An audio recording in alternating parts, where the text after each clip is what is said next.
喂，Hello，大家好，我係 DJ 太，好耐冇見。聽聞好多人話我哋兩公婆離咗婚喎，咁出下鏡咯，咁就所以拍條片同大家傾下偈。好啦，睇到標題可能有啲嚇親啊，又話咩奮鬥3年。係啦，今日真係有一件事想同大家宣佈，就係關於我自己啦。我哋嚟咗英國4年啦。其實咧，我做嘢都做咗3年啊，做嘢做咗3年。咁今日咧，想同大家講咧，我終於裸辭啊，學人哋咁。都要啲勇氣嘅裸辭。喺呢3年其實我做咗2份工嘅，咁開唔開心咧就即係返工咯。咁但係點解突然間咩促使到我覺得唉唔得啦，我都係裸辭都要唔做啦咁樣咧？第一呢個嚟緊2026年已經踏入我人生嘅另一個階段，就係我已經進入我嘅50歲啦，未到嘅，而家未到嘅。不過我唔介意，你知大家識我朋友都知我唔係好介意人哋知我幾多歲。咁我覺得50歲咧嘅人生咧就應該要過得開心啲咯。咁揾啲自己中意多啲做嘅嘢會充實下啊嘛。人生冇第二個50年啦，係咪？應該有冇啊？你有啦，嗬？我冇50歲呢樣嘢嘅，你只係話俾人聽你自己50歲，你傻傻地嘅。咁所以我就覺得不如試下啦，因為你一日唔辭咗你做緊嗰份工咧，你就好似冇咩動力去揾一啲新嘅嘢去做咯。咁再加上因為咧，我喺英國嘅第2份工咧，哇！我直情覺得都幾身心疲累咯。咁我又想分享下啦。過咗嚟喺度做嘢，我都知，因為都幾多香港人其實過咗嚟唔使做嘢啦，好正啦，即係享受退休啦。咁但係都好多人係有做嘢嘅。正如好似我嘅第1份工咧，其實我同講唔講得㗎？你都有份㗎喎。唔講咯。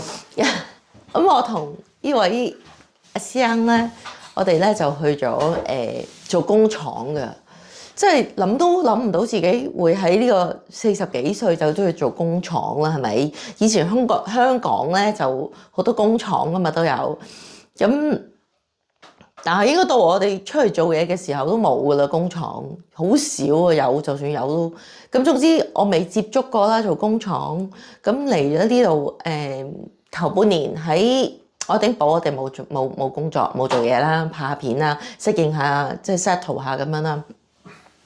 到一開始做咧就喺工廠做咗2年，咁喺工廠做開唔開心咧？其實真係你可以想象為做唔做都係36㗎啦。咁但係還好嘅咧，我哋賺嘅唔係36嘅，因為喺英國嘅最低時薪咧都唔算太低嘅。咁但係你喺工廠做嘢你就完全冇咩壓力咯，但係可能要付出少少勞力咯。咁但係係咪好辛苦咧？真係哇，好似擔泥咁咧？喺我嘅角度，我又覺得唔係嘅，只不過係有陣時睇下你做咩崗位啦。你唔係每一日都會好辛苦咁樣要做粗重嘢，只不過可能我哋係一間講唔講得係咩性質嘅工廠㗎？唔講咯。都唔做啦，都冇做咗啦。我哋係一間餅乾嘅工廠度做嘢嘅。咁呢間工廠咧就好多唔同嘅品牌都有做嘅。咁所以我成日會做嘅崗位咧就係執下餅。其實咧真係唔係好辛苦嘅，因為第一你首先真係你唔需要用腦啦，你只係隻手不停喺度執下咁樣啦。但係我哋咧香港人咧太落力啦，跟住喺舊年啦年尾咧，我就開始做到咧隻手咧網球手啊，因為即係太過多嗰個喐動嗰個動作啊，咁所以我就休息咗3個月。咁我就決定不如試下啦，即係都覺得自己除咗喺英國可以做工廠，仲可以做啲咩工咧？咁喺嗰陣時咧，我就嘗試揾工咯喎。咁點知咧就俾我揾到另一份工啦，就係我喺英國嘅第2份工，我就去咗做一個 sales assistant 喎，即係做嗰啲賣嘢。咁咧我就係去咗一間好傳統，名我又唔係好想講嘅，總之係一間傳統嘅蘇格蘭先有嘅，英格蘭冇嘅呢間麵包店嘅麵包店度做啦。咁即係我自己以前咧零售咧，我係有做過嘅噃。以前即係啱啱讀完書出嚟咧，做下零售做下 sales 咧，我都有做過啦。咁我成日覺得呢個對於我嚟講都唔係挑戰嘅，因為我幾中意做服務性行業，因為我幾 enjoy 嘅自己都，咁所以我就試下啦。但係對於我另一個挑戰嚟講，喺呢度做零售，咁梗係溝通啦。因為我本身英文真係唔係十分之好噶嘛，即係啲好簡單、好表面嘅對話冇問題嘅，即係好簡單咯。當然係文書咁，因為以前曾經有做過寫字樓，咁你一般文書處理係需要嘅，咁又都要勉強 OK 啦。咁但係即係我返工之前咧，我自己都會覺得都係做賣嘢啫，冇乜嘢嘅，即係手板眼見功夫啦。喺我心目中，因為我曾經做過噶嘛都。咁當然有啲嘢，有啲即係每一間鋪、每一間 shop 一定有一啲指引俾員工，咁你咪去跟咯。咁但係咧喺呢間麵包鋪咧，我都辭咗職啦，就啱啱啦攞辭啦。咁我做咗10個月喺呢間麵包店。哇！喺我嚟講咧，唔知係咪我已經又喺踏入咗呢個中年啦，係另一個年齡層啦。我就會覺得咧，好似好辛苦咁樣，因為我所有嘢要重新再學過，包括溝通都要再學過。咁你話我哋平時返工廠唔使咩？即係你成日見到啲同事，大家都係講英文啦。當然都會有啲香港人，我哋大家一樣可以講廣東話啦。咁但係喺大部分嚟講，喺工廠入邊都係需要用英文同人溝通啦。咁但係其實即係啲傾閒偈咁樣咯。咁但係當我去到麵包鋪度做嘅時候咧，對客咧，其實我覺得完全冇問題嘅喎，因為客人其實行入嚟，你同佢笑下、打下招呼，即係俾一個好親切嘅笑容咁樣賣嘢俾佢，就係咁簡單啫嘛。佢要乜嘢，佢咪同你講，就係咁簡單啦。咁但係同事與同事之間咧，因為始終鋪頭你會牽涉到一啲點樣焗嘢啊，始終佢有好多程序，學嘅過程其實又唔係十分之難嘅。但係因為佢哋嗰個蘇格蘭，即係我做嗰個鋪頭咧，都幾多唔係差唔多全部都係㗎啦，係本地人嚟嘅。咁加上咧有一啲就已經係比我年長啲嘅年紀啦。哇！佢哋講嘅蘇格蘭口音十分之重，加上佢哋係講得好快。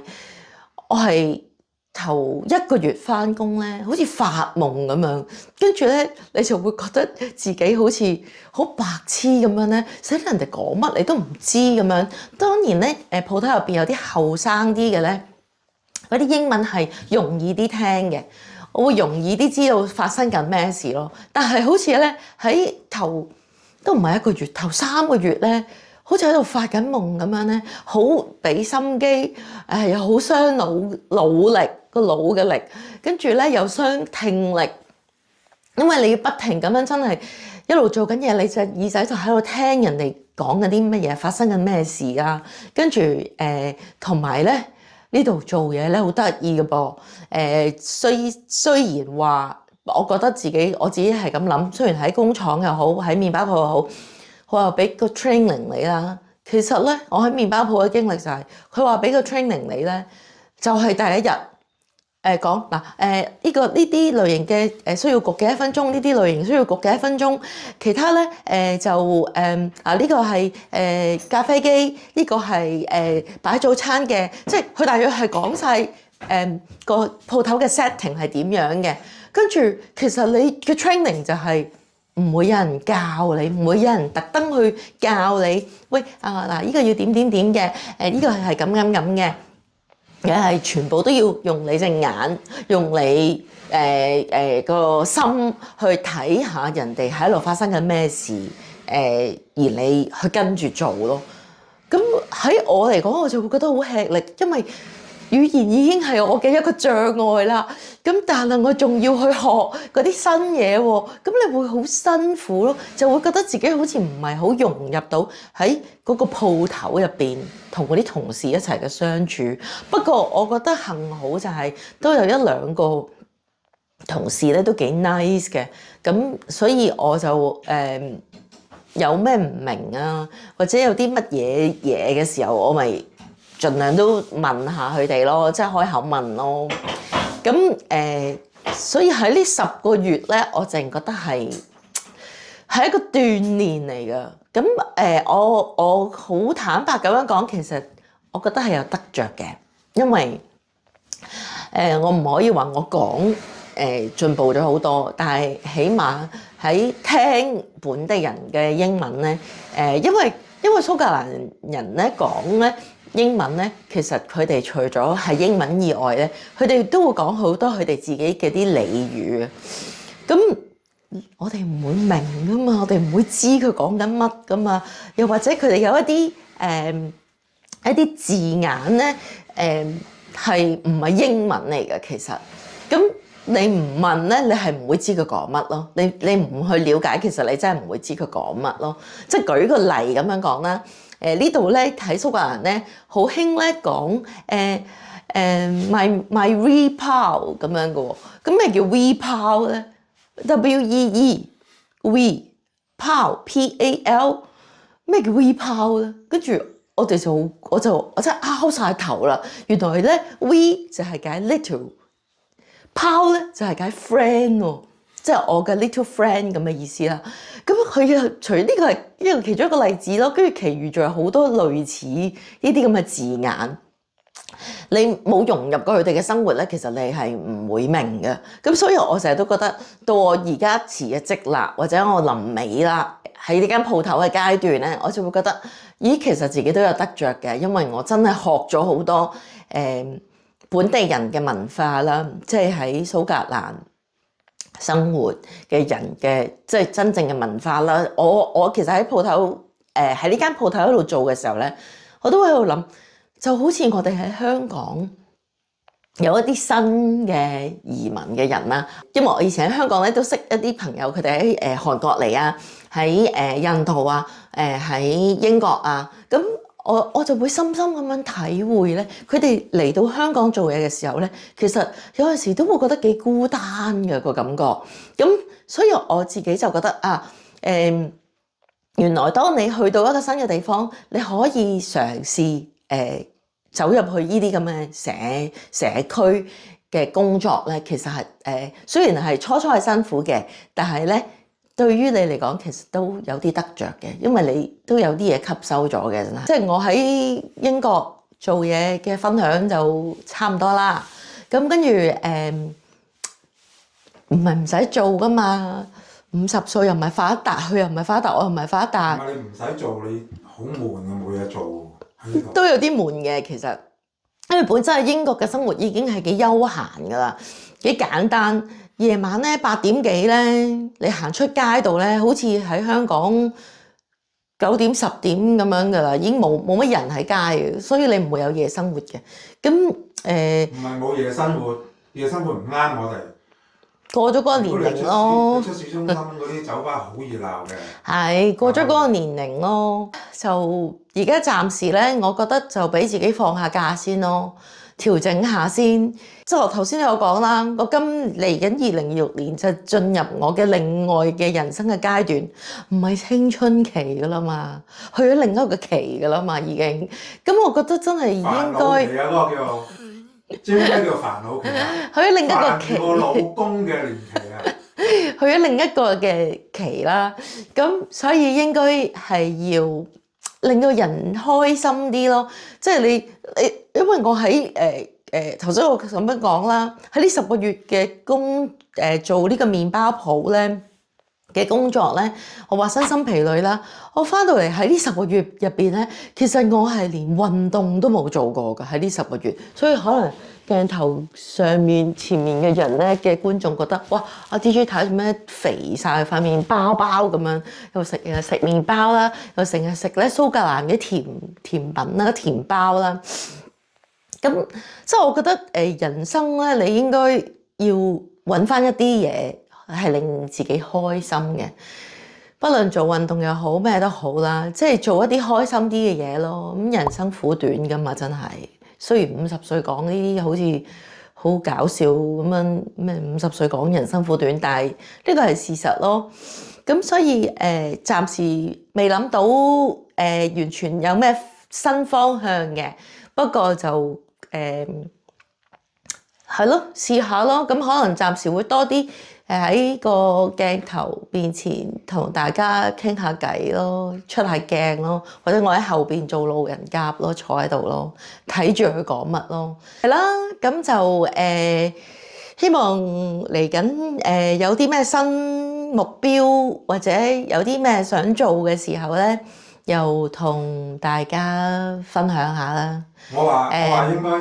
希望咧睇完呢條片嘅朋友，或者你已經嚟咗英國或者喺其他地方嘅朋友，你有能力攞辭咧就攞辭，唔好諗咁多，唔好諗話哎呀我有份工喺度啊，我驚冇收入啊，驚呢樣驚嗰樣。喂，我哋香港人不嬲都有個教育啊，你出咗嚟社會做嘢，你有個家庭，你預自己起碼有半年嘅消費能力啊。儲夠錢喺度啊！我哋儲錢噶嘛，可以令到自己有半年唔使做嘢都生活到嘅，生存到嘅。